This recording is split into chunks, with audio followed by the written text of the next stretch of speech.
I'm Shaun Haney, and this is RealAg on the Weekend.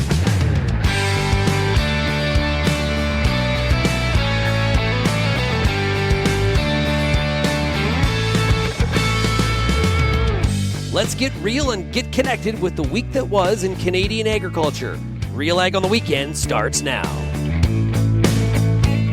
Welcome to RealAg on the Weekend here on 650 CKOM and 980 CGME. I'm your host, Shaun Haney of RealAgriculture.com, and I hope everybody across Saskatchewan had themselves a fantastic Christmas, holiday break, a great New Year's. Here we are, 2025. We are ready to take you on, baby. Yes. There's some concerns about 2025 from an agricultural perspective, but there's also some good things as well. There are things to be optimistic about indeed. So today on the show, what we're going to do is we're going to focus on the year ahead. We're really going to kind of tackle what 2025 could have in store for farmers across the province, and we're going to do that through a couple different lenses. So first, we're going to hear from Anne Wasko, the Gateway Livestock Exchange. Anne ranches down in East End, and I talk to her every 2 weeks for the beef market update. So we're going to have her on the program today. We're also going to have a clip from the RealAg Radio podcast, where we're going to hear from Tyler McCann of CAPI, as well as my colleague at Real Agriculture, Lyndsey Smith, getting their insights on 2025. So we're going to do that. And then I've got some thoughts as well. So we're really going to dig in here and think about the year ahead. Now, if you have any feedback on today's program, we would love to hear from you. There's lots of ways to get a hold of us. You can send me an email, shaney@realagriculture.com. You can also call the RealAg feedback line, 855-776-6147.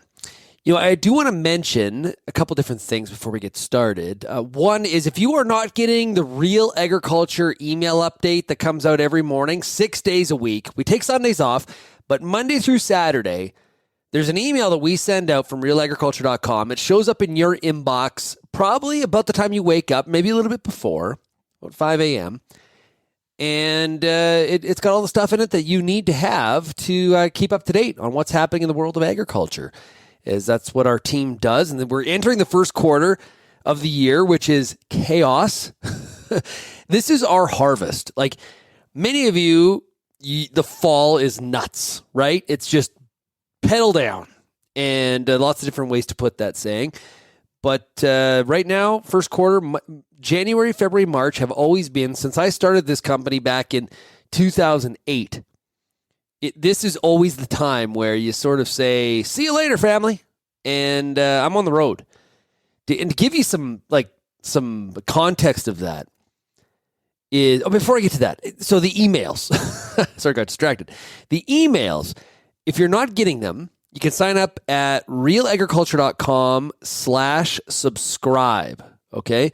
So that's realagriculture.com/subscribe. So highly encourage you to do that. And especially in this first quarter where we are on the road at all these conferences and meetings and bringing all the coverage home to you, that email is the best way. Sign up for the Western Canadian update.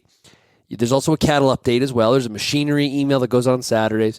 But anyway, this is the best way for you to keep up to speed on what's going on. So back to the schedule ahead of us. So starting this coming week, I am on the road every week between now. The first week where I do not have any travel is the week of March 24th. March 24th. So, yeah, lots of air miles and hotels. And what's crazy is that in Canada, it's the worst time of the year to travel. All you do is expect flight delays and changes and cancellations, and we don't have a rental car for you. all of that kind of fun stuff. So we'll see what the year has in store, or these next 3 months have in store. But I always look forward to it because I get to see lots of you in the audience and get a chance to talk. And some of you, it's catching up because we know each other from before, and it's also meeting new people in the audience as well. So if you do see me at any of the different events, I highly encourage you to say, "Hey, Shaun," and introduce yourself, and would love to have a chat with you indeed.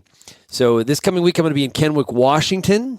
I'm going to be speaking at a direct seeding conference for farmers in the Pacific Northwest. Looking forward to that, talking about a bunch of different issues in agriculture from a U.S. perspective.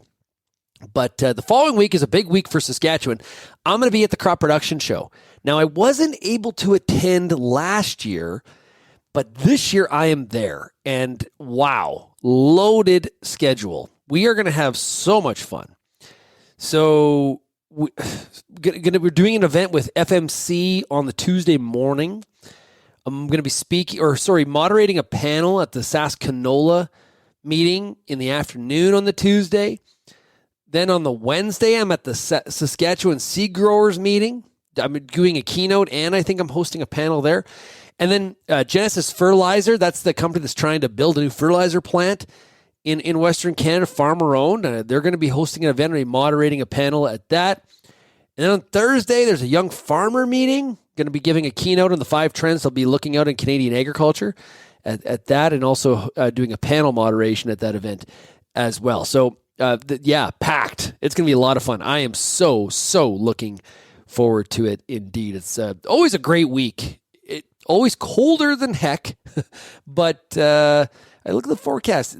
Next week is cold. The week after for Crop Production Show, temperatures could get a little bit milder. So that would be very nice for all of us that will be in Saskatoon the week of January 23rd. And if you've never been to Crop Production Show, highly encourage you to go down there and check it out. Prairie Land Park does a great job, and it's a lot of fun. You get to see the latest and greatest of what's happening with shiny machinery and new technology, and it's always a great time. And kind of reconnect with agriculture, which I highly encourage you to do so, because agriculture is so important to the Saskatchewan economy. Okay, let's take a break. When we come back, we're going to hear from Anne Wasko, the Gateway Livestock Exchange. You're listening to RealAg on the weekend, of course, and it's on 650 CKOM and 980 CJB. If you're serious about agriculture, RealAg's got you covered. For over 10 years, we've listened to and shared what producers have to say about everything from policy to agronomy from coast to coast. Keep up with the latest in Canadian agriculture at RealAgriculture.com through daily newsletters, and check out our YouTube channel. Thanks for joining us in the RealAg community as we continue to cover and serve North American agriculture.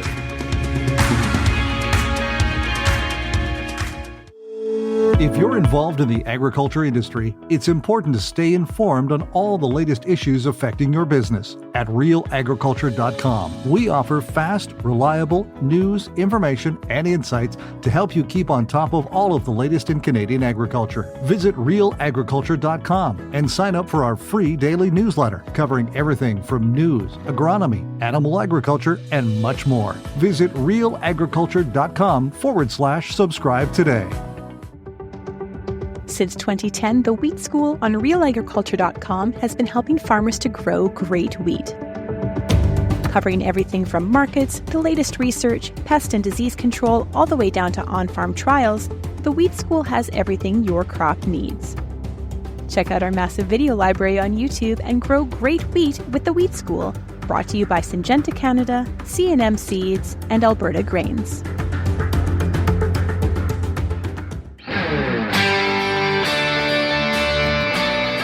So every 2 weeks, I get a chance to chat with Anne Wasko, the Gateway Livestock Exchange, to talk about what's going on in the beef markets, right? And things may not be great for the cropping sector in 25, at least on some of the forecasts. We do know this: things are pretty good on the ranch, provided Mother Nature cooperates again, and we have good grass conditions. Prices have been very strong for ranchers across the province.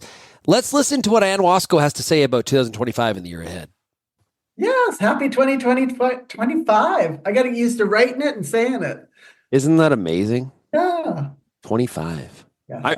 I used to remember like Y2K, like it was, the world was ending. Look, we made it, Anne. We made it. We made Quarter it. century. Okay, we're off to a pretty hopping start when it comes to prices here on January 3rd, 2025. What happened this week? Yeah, the year is fresh, but wow, what a great start. Sometimes we start the new year and things are very quiet, not much happens. But in the US and the southern markets, Texas and Kansas, we jumped $3 to $4 from last week. So 195 to 196 through live trade here yesterday. In the north, those Nebraska feeding regions, $3 higher dressed. So 310 delivered US. So, just a smoking market to start the year. The choice cutout kind of driving some of that in terms of it was up $2 this week, 323 and a half. And just what the reasoning behind that would be packer margins negative. So they cut their kills, push the cutout, and kind of all these things roll together. So that's kind of driving it, which is great. Locally in Alberta, strong as well. So some dress cattle this week at 430 delivered. That's $10 higher than last week in Alberta. So light trade, but still great, solid tune to start 24/5 with. Yeah, you almost did it again there. I know. 25. 25. Yeah, it always takes some getting used to every single year. We did the same thing from 23 to 24. Okay, so let's look ahead here. 2025, like you said, we're off to a pretty good start price-wise. We want to kind of provide a bit of an outlook here on the year ahead, what to watch out for, maybe some predictions, some thoughts. Where do you want to start? Well, I think I have to start on the supply side because that's the piece I feel most comfortable and confident about in terms of what lies ahead. It's only a piece of it, obviously, but the supply side still really points to very friendly in terms of that North American beef supply. We're going to have a smaller cow herd recorded for January 125. We'll get that report from USDA later this month. The Canadian report from StatsCan will be in February, but they'll both say cow numbers smaller to start 25. So that means a smaller calf crop coming and ultimately smaller beef production. How much smaller is still going to depend a lot on that whole heifer retention piece, and we'll see how that plays out. So that's kind of on the watch list. It'll be smaller. How much smaller? We'll watch as we go through the cattle on feed reports each month. So there's things we can watch about, and that's why we have a talk every 2 weeks, Shaun, to things we can watch and kind of keep our eyes out. At this point in time, the projection for 2025 U.S. beef production is down 2%, and U.S. cattle slaughter, that's fed and non-fed, to be down 3%. So that's kind of how we're going to start the year. Canadian numbers will obviously be down as well. The second thing, after we talk about supply, in terms of what happens to prices, is demand, obviously. And we talked so much about demand in 24, but it was a good news story. Sometimes we talk about demand with struggles, but that wasn't the case in 24. So now we come into 25, retail prices, wholesale prices are record high. And does that continue? I'd say yes in 25. Now the question is how do we move this beef forward as we're going? And I think demand, if my projection for 25 is could we hold what we had last year together, I think that's a win. So stable demand, but lots on the question marks there in terms of inflation, how consumers are feeling about their incomes, competitive meats, all those pieces play into really where beef demand ends up being. But so demand's going to be something, and I always want to remind listeners that demand, we talk about it in one bucket, but really it's about three buckets. We've got retail demand, we've got food service or restaurant demand, and of course we've got trade. And for us as Canadians, of course, trade and for Canadian beef production, close to half of our market. So that, whereas in the US, it's closer to 11%. So the two countries look at trade differently, and that impacts our demand differently in the two countries. But it's so all those three pieces are going to be parts to watch as we go through 25. Well, after the last couple of years and some of the concerns about the economy, and then you look at how strong beef demand has been given the prices that are out there in the restaurant trade or for in the grocery store, I would be very cautious to make any sort of we go back a couple of years. We've had lots of chats, but I don't know about demand this year. I don't know. I'm not sure about this, and the consumer has just pushed through. It's kind of amazing. It's an amazing story. It is an amazing story. Now I think producers and our industry have done an exceptional job of we've got this product that has got so much versatility in terms of the different cuts, the different pieces, the different price points. And I think we've really played that to our benefit. And quality, obviously, at the top of that. Consumers today are looking for quality. So that's a win. Okay, but hey, Trump tariffs. That has to be a factor, doesn't it? It has to. I mean, that was going to be on my list. I was leaving it till later, but okay, we'll put it in now. We don't know. Yeah, Shaun, all of this, we don't know how it plays out in terms of that unknown, in terms of that tariff threat. How, what, when, on, what, where, all those things. So we don't know how that plays out, but for sure it has an impact. We know from a Canadian perspective how important U.S. trade is to Canada. That's a no-brainer. So that one, it's there, Shaun, but I can't make a prediction on that one. But it's definitely their headlights are shining bright on that one. The headlights are shining bright. And then play the piece into the exchange rate piece in terms of our Canadian dollar, 69.5 last night. And then the question is, tariffs, a stronger dollar in the U.S., does that impact U.S. exports of beef? Though there's so many different sides of this in terms of what that might lead to. Well, take that dollar. We're down to what, 69, low 69s at this point on the Canadian exchange to U.S. dollars, and we're a net cattle feeder importer. That's that they get more. Sure, we reap the rewards of a low dollar when we're exporting live cattle. But or beef, yeah. But on beef. Exactly. Yeah. And that goes back to that supply piece. The Canadian herd is so small that Canadian feedlots are really having to import U.S. feeder cattle to keep pens full. That's the supply side. Anything else on your list? One, I have to talk weather. You got to throw weather in. It's always on the list. If we get, like last year, the right amounts of moisture at the right times in the right places, those are all certainly positives. But we know there's a large part of the U.S. and Canada that are still, very much on the dry bias side. And really what plays out in 2025 plays a part in heifer retention decisions, what the ultimate feed grain prices look like. That's our main feeder price input for our feeder cattle. So weather always is on the list. And it really needs to still be there in terms of we came with some good moisture early last year, but it's been a dry second half of the year for most of us. Yeah. And for those of you watching on YouTube, you can see there's whiteness behind me. It's cold in Western Canada and there is snow on the ground, but it's not the kind of snow that really makes that dramatic difference when it comes to moisture, when it comes to grass conditions. We got to wait for that a little bit in the spring. Yeah. Or for that to come true. Weather is always the biggest if, though. Like you said, if, but I think you did a good job with that in terms of it's in capital letters. It's in capital letters. So I guess right now the big ifs are I got to put tariffs first from a Canadian cattle industry perspective. The question marks there for 25, and then I would put weather second. But the supply and demand side, I feel good about. Awesome. Well, and a happy new year to you. Looking forward to our chats every 2 weeks here for the beef market update. Stay warm out there, okay? Okay, you too, Shaun. Thank you. Whether I talk to ranchers or I talk to people in the cropping sector, everybody has the same sort of response. It's about time there was money in the cattle business for the rancher. And we need that to be over a long, sustained period of time, more than just 1 year, 2 years, if we're going to start to rebuild the supply. If we're going to start to retain more heifers, we need there to be two things. And we just heard from Anne Wasko, the Gateway Livestock Exchange, and Anne has ingrained this in my head. In order for the cow herd to expand, we need two things. One, we need Mother Nature cooperate. You need grass, okay? If you don't have grass, it doesn't matter what the market's telling you.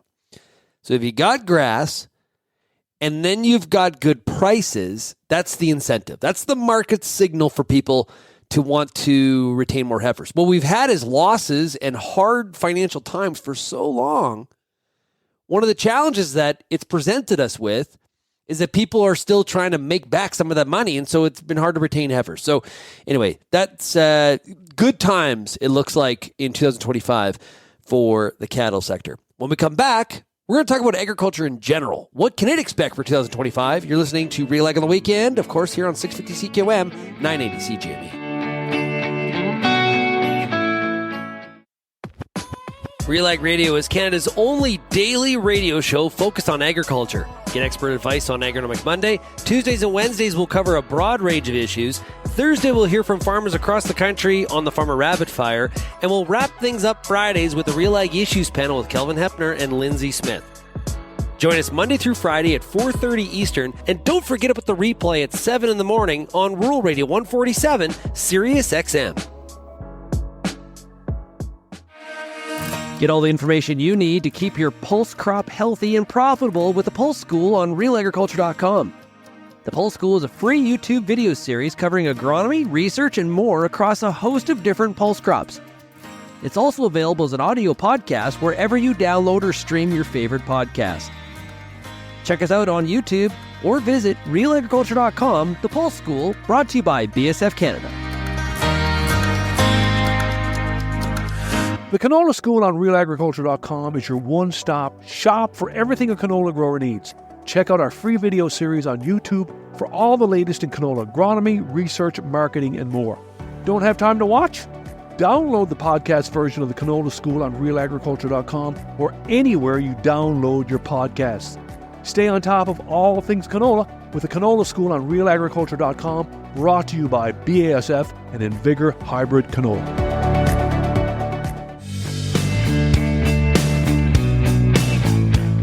Now we've heard from Anne Wasko of the Gateway Livestock Exchange. We're going to hear from some other people in terms of what they expect for 2025. If you do have any feedback, or maybe you have your predictions, your thoughts, your expectations for the year ahead, what could we see? Maybe got some political thoughts. What happened? At the time of recording this program, we still have Prime Minister Trudeau. We'll see what happens in that regard. Lots of rumors circulating around his resignation. That gets us a little bit closer to a Canadian election. But you can comment on that or anything else that's on top of your mind. Send me an email, shaney@realagriculture.com. Well, on Friday's edition of the RealAg Radio podcast that you can get, you can download it and listen to it wherever you get your podcast. It's also on YouTube as well. Just search RealAg Radio. I had Lyndsey Smith of RealAgriculture and Tyler McCann, who's managing director at CAPI. And we talked about what's in store for agriculture in 2025. Let's listen in to what the panel had to say. Okay. Well, there's sort of the obvious, I think. We can talk about profitability. I think that is going to be the name of the game for 2025 is how do we stay there? In the instances where we maybe aren't there, how do we minimize what those losses look like? Where are the places that we can pull back, we can perhaps add in for better ROI, et cetera? I think that is very much on the minds of many, whether you're a crop producer, livestock producer, et cetera. It's a question. And that, of course, there's several things that play into that. So our Canadian dollar helps on some aspects and hurts on some others. So it sort of depends on which side of, if you're buying equipment or buying parts or if you're selling grain. So these things sort of all play in. So that's on sort of the production side. I think profitability will be one of the big ones. I think bigger picture, and as we've talked about here, protectionism and policy and trade, tariffs, et cetera, that is going to be the biggest story, I think. And maybe it's a good thing we will get a glimpse of that earlier than later in this calendar year, maybe. Yeah. You look at a cropping perspective. I'm looking at a report from Terrain, written by John Newton, who we had on the show going back to, I think, late November, early December. U.S. numbers, okay, but just will you just Canada? I don't think would be that different. Across all major crops, projected loss on whether it's cotton, oats, sorghum, corn, peanuts, rice, soybeans, or wheat. Actually, if you look at cotton, which we don't have any acres in Canada, it's like $339 an acre loss. It's 38% below break even. Also, why cotton in that the market relief payments that the U.S. is going to get, it's like $80 an acre. This is why cotton was the highest when we look at that. But Tyler, not a very rosy picture from a financial perspective in row crops, Canada or the U.S. No, and I think when I think about 2025, I worry that 2025 is the year that our luck runs out in Canadian agriculture. I mean, I think if you look at the last decade, it's been a pretty good decade. I mean, profitability's been good. Kind of we've kind of surfed this wave in a really positive way, but it seems like for a variety of different reasons that wave's about to come crashing down. And it seems like the good times that we've had, the ability to kind of rest on our laurels is going to go away this year. And I think if you think in kind of decades, the 2000s were a pretty tough year. The 2010s were pretty good sets of years, and we'll see now whether or not where the 2020s come on it. But whenever I was so I worked for the Conservative government as a staffer. I think that there's this image that those were good years for Canadian agriculture. It was different than the years before it under the Chrétien Martin, where we saw quite a bit of farm protests and other issues. But that had very little to do with the fact that one government was better for Canadian agriculture than the other. It was the fundamentals were bad. The markets weren't in as good a shape under Chrétien Martin. The markets were pretty good under Harper. Things were on the upswing. Things have stayed pretty stable under Trudeau. And it'll be interesting to see, again, if the government changes this year, how does a Conservative government manage bad times in Canadian agriculture? Because we haven't had to really worry about that recently. Yeah. I wanted to add, I think that, if we think specifically from, the Canadian agriculture perspective, one of the things that we will see this year is sort of the next discussion on the business risk management programs on sort of, we had last time around, we had the Guelph statement. We'll be looking for sort of, getting to sort of this next round of what agriculture policy framework looks like next time around. So that is on the docket for this year. And with a changing government, what does that look like? What does that look like for programming? What does that look like for funding? There's definitely a question, I think. I don't think it's any secret that Poilievre wants a small government. He wants to cut, a lot of the spending that's been happening under Trudeau. And what will that look like for agriculture? I think that, we have to understand that there will be some. So what will that look like? Where is that going to happen? I think that's a big question for this year. And I would hazard a guess, like I was referring to the market relief program that the U.S. is going to be implementing here within 90 days, $10 billion. We won't get that. Farmers for the market, the reduction in commodity prices. That is not happening in 2025 in Canada. I promise you. And I think we're going to continue to see this difference in how farms react, right? This divide between the small farm and the large farm. I mean, you see this, Shaun, in a lot of the survey work that you do, right? The way that they manage the risk, the way they think about the challenges that are in front of them, how well positioned they are to deal with the downturn is very different. And we've seen this hollowing out of mid-sized farms. And I wonder if that gets kicked into kind of hyperdrive in 2025 as guys look to cash out on high land prices and get out if things get tough. Well, and high cattle prices, Tyler. That's right. Don't forget. Yep. That was a clip from the RealAg Radio podcast from Friday. And like I said, you can download the podcast for RealAg Radio wherever you get your podcasts. It's also on YouTube as well. We're going to take a break. We're going to continue with thinking ahead to 2025 and what is in store. We're only 4 days in. It's early, but what is in store for us? We heard from the panel. I've got some thoughts when we come back. You're listening to RealAg on the Weekend here on 650 CKOM, 980 CJB.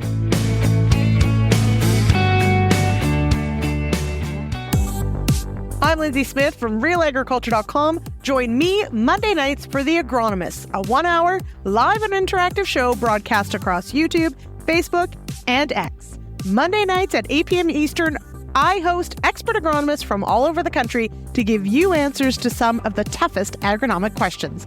Join us live or catch the replay Tuesday morning. That's The Agronomists with me, Lyndsey Smith, Monday nights live at 8 p.m. Eastern.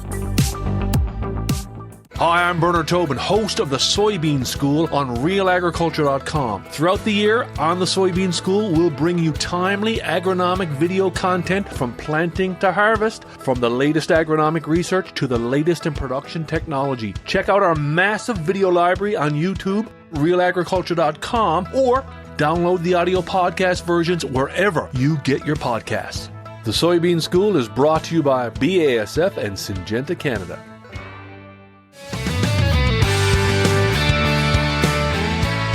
one of the things we haven't talked about at all is, never mind the year ahead. Let's look back. How disappointing was Team Canada at the World Juniors? 2 years in a row, losing out in the quarterfinals to Czechia, many of us called, which we used to call the Czech Republic. Ugh, brutal. They have never mind the fact that we can't beat the Americans. We can't beat the Czechs anymore. What is going on? Now, no reason to totally panic and lose our minds, but at the same time, very lack discipline for the majority of the tournament, massively being short in the area of creativity when it comes to the offensive side, and all that happening, in old days, prior years, Canada sometimes went underskilled, made up for it from physical play. Well, the game of hockey has really changed, and so running around and with all this body contact, as sad as it is, I miss that part of the game. I think it's really been removed, but it is what it is. And we saw when Canada was physical, 2 kneeing penalties that were brutal. And the fact that they evaluated them for being like the second one for being a major, it was a body check. Brutal. That's not why we lost, though. Okay? Like, we didn't get inspired to really play well until about halfway through that second period. Very disappointing. But it is what it is. So we got to reflect, and we'll bounce back. We will. We're Canadian. We'll bounce back. But yeah, very disappointing tournament, indeed. But my kids love watching the World Junior Tournament. They were so into it. It was it's always a lot of fun. Too bad Canada's out, and not good for the gate, I am sure. As people be trying to say, people that had ticket packages are probably like, yeah, do I really want to be watching the Americans versus the Swedes in the final? Maybe you do, maybe you don't. But it definitely hurts TSN's ratings as well from a commercial standpoint, because I'm sure the TV audience would be a lot less without Canada in that tournament. Okay, so we've been talking about 2025 and trying to take a look at what we have in store for us. What does the year ahead look like? We know that the livestock sector, we heard from Anne Wasko, the Gateway Livestock Exchange. We know that they're looking ahead for a better year of profitability. We know that crop farmers are in for a year likely of negative margins from a profitability perspective. And so I think spending is going to be tight. We've talked about before, what people are expecting is there to be some cost saving, cutting back on machinery purchases. We've seen that's been reflected already. That has already started. 2024 was kind of a poor year for machinery sales. So farmers have already started that process of cost saving. We're also going to see, farmers told us in October when we asked them in our RealAgri Studies Insights panel, our Canadian Farmer Sentiment Index that we do every quarter, looking at generics, looking at things like cutting back on some product use, and really trying to evaluate, looking for those what gives me a real ROI here. I can't sort of speculate on what I'm doing. I've got to really understand what I'm spending my money on and how that relates to revenue. As I've said on this program before, the danger is for a lot of producers, not just in Saskatchewan, but across the country, across really the continent right now, is the fact that I don't want to cut off my nose to spite my face in the sense of I don't want to get where I'm cutting all costs and as much as possible, and I actually end up hurting my yield, which makes the situation even worse, right? So you gotta cut costs or manage your cost structures properly. Risk management is another area. We saw, as we've asked farmers over the past 12 months, there really is people are aware of the risk. There's no doubt about that. People know that having a risk management plan would alleviate some of the stress of the bad times. But there's not a lot of people that actually have a formal risk management plan. So that's something I really want you to consider out there is, what is your risk management plan? Do you have one? What do you need to do to manage the risk? What would alleviate some of the mental pressure and give yourself a little bit more of a comfort and being on top of those financials? That's one other area that I probably really would have a positive impact on just your mindset and your mental space alone. Okay, so those are definite things indeed. What we found out in the October Canadian Farmer Sentiment Index is that farmers are very concerned about the state of their current finances. It was quite negative, current and over the next 12 months. But they also, Western Canadian farmers, were quite optimistic about the markets were going to recover. So we'll see what happens there. Overall, though, I think a lot of Canadians are looking at, we're likely to have a political change, a change in government at some point in 2025. I think there's going to be a bit of a mind shift there. Let's just use the U.S. as an example. Okay, farmers across the U.S. overwhelmingly voted for President Trump. And what we saw in the October and November Purdue CME Ag Barometer, we saw that impacted that election. In October, it was what potentially could happen. In November, it was the result of the election. People's mind shifts changed. They all of a sudden felt better, more supported by the incoming government. I think we're going to see the same thing here. We've asked Canadian farmers, would a change in government be a positive for the industry? Very overwhelmingly, people said yes, it would be a very positive change. Reducing regulations, more of a focus on trade, just more farmers are more politically aligned with the Conservative Party. So there's that sort of mental aspect of all of this as well. Now, does that change the profitability?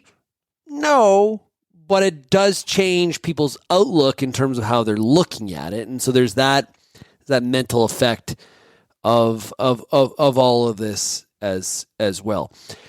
I think one of the biggest headwinds, there's no question about it, is the threat of Trump tariffs.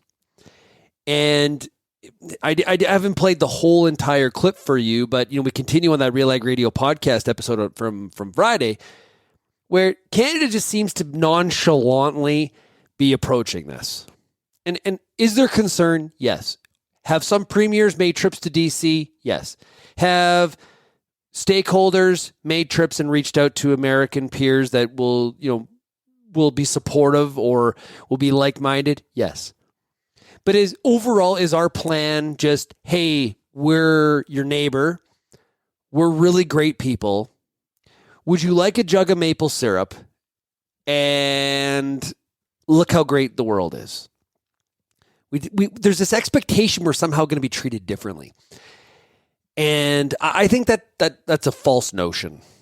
I think that maybe historically that has been the case. I am not as confident that just because we are neighbors, it is all of a sudden going to be fine. Will there be exemptions for things like oil and gas, for potash coming out of Saskatchewan? I believe so. Will there be exemptions for equipment manufactured in Saskatchewan that goes into the U.S.? I don't think so. Will there be exemptions for cars that come out of a plant in southwestern Ontario and are shipped to the U.S.? I don't think so. And I said this on the Real Ag Radio podcast. Farmers have been so upset about the carbon tax and it being a line item and the cost of that. If you didn't like that cost, okay, you wait until you start seeing a line item, which is like tariff, like a deduction in what you're paid for your farm commodity because of the tariffs. That is not going to sit well. Yeah, well, I'm going to give you, I don't know, let's see, the $10 a bushel. Yep. But I got to pull $2 off. Yeah, sorry about that. Yeah, we're intending to ship it to the United States. This is the problem. The carbon tax is maybe just the start of our problem. And that's one of the positives probably we're going to see in 2025 is that we're going to see a change in government, which means the carbon tax is going to go away.